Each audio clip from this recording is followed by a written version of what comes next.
Say you have a favorite recipe, but you want to try a new recipe. You're curious of what to expect and how your new recipe compares to your favorite. Or maybe you don't have all the ingredients for your favorite recipe, and you want a similar recipe that uses the ingredients you have available. Possibly, your favorite recipe was passed down from great-grandma, and you want to find a more traditional version of it. And then, maybe you want to find more recipes from the region around the time your family came over. Currently, you could use a search engine such as Google to try to solve your problem. Let's see how Google would respond to your situation if your favorite recipe was espresso chip muffin. Comparing to brown butter, cream cheese, chocolate chip cookies, your results wouldn't show anything about how the two recipes compare. Trying to find a substitute recipe will probably give you results, but how will you know how similar results actually are to your recipe?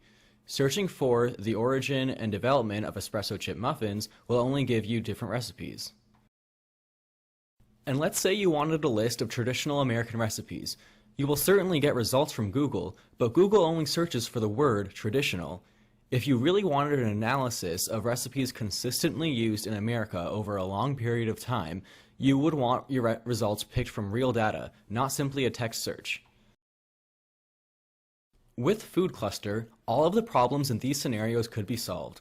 By inserting two recipes, a complete comparison between the two recipes down to the ingredient, cooking technique, and even origin can be made. By inserting one recipe, similar recipes can be found easily. By finding extremely similar recipes over a period of time, it can be determined what the origin and development of the recipe was. Or, by selecting a location or time, recipes recorded from that location or time can be found and displayed. Using our comparison, two recipes would be shown side by side with a % similarity. A cook can easily decipher if a recipe is similar enough.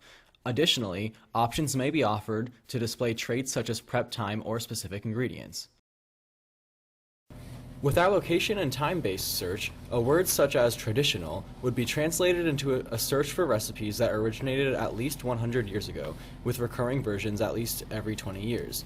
Data clustering would find clusters where the recipes fit this condition and return a name and recipe based on the recipe closest to the center of the cluster. FoodCluster would offer a whole new way of viewing and searching recipes. With this new tool, both home and professional chefs would be able to create menus with an unprecedented ease, allowing them to get down to what really matters: cooking.